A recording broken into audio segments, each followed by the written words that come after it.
Saudações a todos, meus irmãos. Nós vamos aqui começar um novo quadro, o Gabriel Responde, onde darei respostas a perguntas que me são feitas no Instagram. Constantemente vocês fazem perguntas e eu respondo por lá, a maioria delas, mas aqui selecionei algumas que julguei podem ter uma explicação um pouco melhor. Eu sou Gabriel Enes, não deixe de deixar o seu like, compartilhe esse vídeo e se inscreva no canal, você que ainda não é inscrito. Aqui você tem conteúdo de primeira qualidade, semanalmente. Vamos agora responder as perguntas.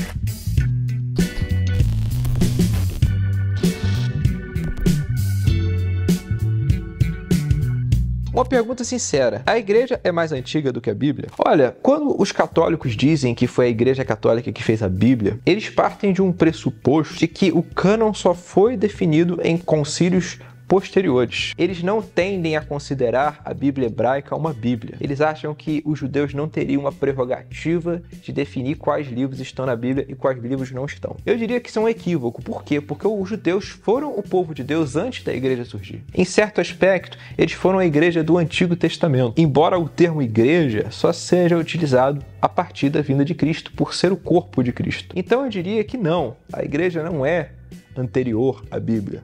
Por quê? Porque você já tinha a Bíblia hebraica. Quando a igreja surge, ela surge baseada na doutrina que é já apontada por essa Bíblia hebraica. Se você lê os profetas, eles apontavam para Cristo. Sem Cristo, não há igreja. E Cristo foi profetizado pelas Escrituras, sendo que Ele mesmo, o nosso Senhor, utiliza as Escrituras como autoridade. Logo, o argumento de que a igreja é anterior à Bíblia é falho. Como lida com a seleção natural das espécies, sobrevivência e extinção? Veja bem, muito antes de Charles Darwin surgir, já existiam muitas teorias sobre como que as espécies elas se mantêm. E eu diria que o grande pai da biologia, muito antes de Darwin, que sequer era cristão, né? Mas sendo honesto historicamente falando, é Aristóteles. Aristóteles entendia que toda a realidade animal, ela faz parte de uma como se fosse um organismo, em que cada um cumpre a sua função e as espécies assim têm uma perenidade, elas não ficam mudando. Aristóteles entendia que existia uma perenidade no mundo animal.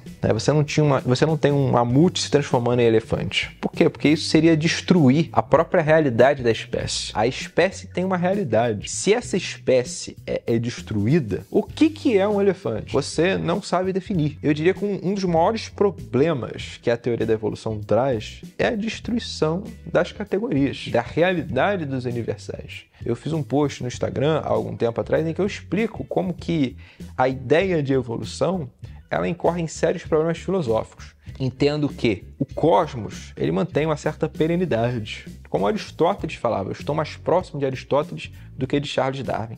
A minha diferença para Aristóteles é que eu entendo que essa perenidade é garantida pela providência de Deus. As Escrituras dizem que Deus é que dá a relva que os animais do campo comem. É Deus que mantém os pássaros nos seus hábitos migratórios, como Deus fala no seu diálogo com Jó. Então, eu entendo que o reino animal ele não é pautado pelo acaso, por mudanças aleatórias na genética, mas sim pela própria providência de Deus. Eu compreendo que se alguma espécie eventualmente é extinta, ela é pela providência de Deus também, embora haja muitas controvérsias em relação a isso. Eu diria que minha visão está mais próxima da de Aristóteles, claro que com uma perspectiva bíblica, do que de Charles Darwin. Eu diria que não é necessário você admitir a evolução para você entender que extinção ocorre. Ou você entender que você tem determinadas espécies que se dão bem em um meio e não em outro. A minha resposta é diferente da do Darwin, porque não é o meio que determina que espécie sobrevive, mas a própria providência de Deus agindo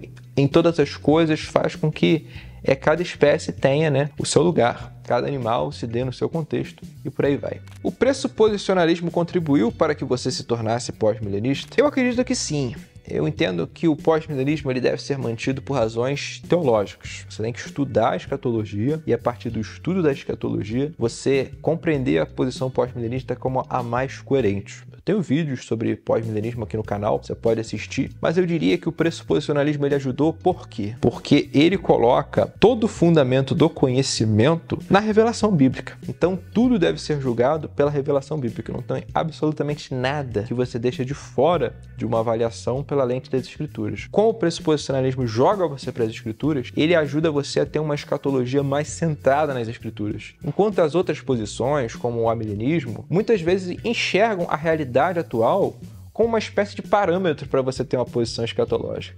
Ou seja, o mundo está muito ruim, então logo daqui a pouco vai vir anticristo, vai vir caos, vai vir colapso. As pessoas tendem a pensar assim, elas tendem a fazer uma escatologia de jornal, muitas vezes, infelizmente. O pressuposicionalismo te ajuda a não fazer essa escatologia de jornal e olhar especialmente para as escrituras, como o fundamento a partir do qual a escatologia é construída. Então, o pressuposicionalismo me ajudou a olhar para a escritura dessa maneira e, a partir de estudos em cristologia, principalmente, eu enxerguei o pós-milenismo como, inegavelmente, a posição escatológica superior. A próxima pergunta é uma pergunta sobre economia. E diz o seguinte: crer no keynesianismo fere os princípios bíblicos? Olha, essa pergunta é muito boa. Eu sou pressuposicionalista, e no entendimento pressuposicionalista, que é também reconstrucionista, no meu caso, eu entendo que sim. O keynesianismo ele é uma forma de fé na providência por meio do Estado. Ele entende que o Estado é que provê. Enquanto a posição bíblica ela estabelece que o papel do Estado é exclusivamente ministrar a justiça, punindo os maus, sendo um terror para as más obras. Então eu diria que o papel da caridade, de ajudar o pobre, ajudar o necessitado, é da igreja. O que exige que nós executemos o ideal da diaconia presente nas escrituras. Nós precisamos ser mais engajados em servir os pobres, servir os necessitados. O Júnior tem uma obra sobre isso chamado Ao Seu Serviço, em que ele fala do papel da igreja nesse sentido. Por que é importante a gente falar disso? Falar da caridade como essencial para acabar com o keynesianismo. Porque hoje quem faz o papel que era para a igreja fazer é o Estado. O Estado, ele redistribui renda. O Estado cria formas de que pessoas desfavorecidas tenham oportunidade. O papel de fazer isso é da igreja, não do Estado. Eu diria que quando você crê no Estado como provedor, você está depositando uma fé que deve ser depositada exclusivamente em Deus, na entidade do Estado. Porque pensa que você está no lugar de um pobre, de uma pessoa que realmente passa dificuldade. Em quem você tem que crer? Na providência de Deus. A providência de Deus vai te levar a ter o sustento que você precisa. Mas agora,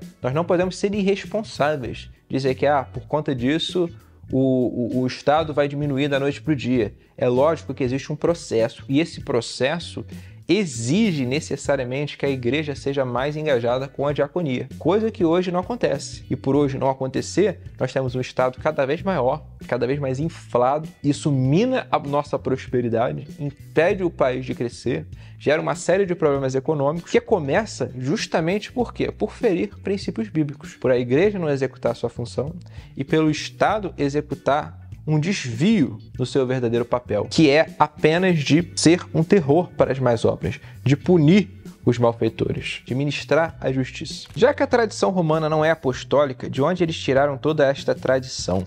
Boa pergunta. A tradição católica romana, ela se desenvolveu ao longo de séculos. Coisas como o papado, purgatório, Imaculada Conceição de Maria, infalibilidade do Papa, tudo isso veio com o tempo. Isso é reconhecido até mesmo por historiadores católicos romanos sérios. Eu diria que de onde que vem essa tradição?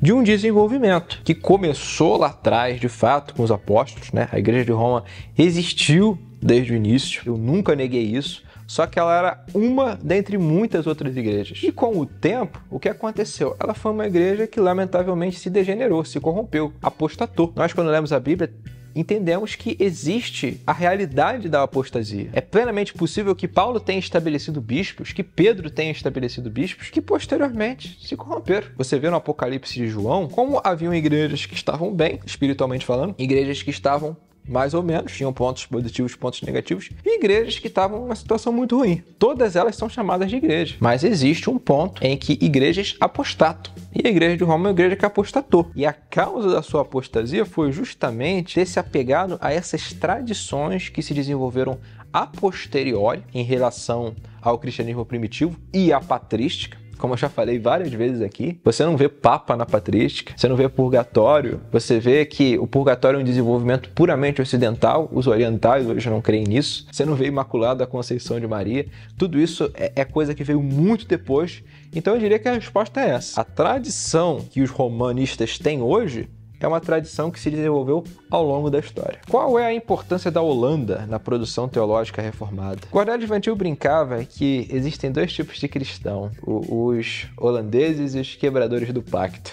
Ele dizia isso porque ele nasceu na Holanda embora ele tenha feito legado nos Estados Unidos. Eu diria que os holandeses tiveram uma contribuição expressiva para a teologia reformada. Você olha para Kuyper, você olha para Doivert, para o próprio Van Til, que bebeu dessas tradições, você vê que realmente há um valor muito grande no que a Holanda produziu, especialmente em matéria de cosmovisão. A ideia de cosmovisão deve muito a Kuyper. O Doivert é um pensador de alto calibre, cujas obras mal chegaram aqui na América. E quando eu digo América, eu não falo Brasil, não. Falo até Estados Unidos. O Doivert, até onde eu sei, publicou 200 obras, né? A gente tem uma pequena parte dessas obras em inglês e umas 3 ou 4 em português apenas. Então eu diria que o pensamento holandês ele é muito rico. E se você quer se aprofundar mesmo em filosofia, você quer entender filosofia de uma maneira profunda, vá no pensamento holandês que você tem muito a desenvolver. Então é isso, minha gente. Gostaram do vídeo? Peço para você deixar o seu like, comente aqui o que você achou desse modelo.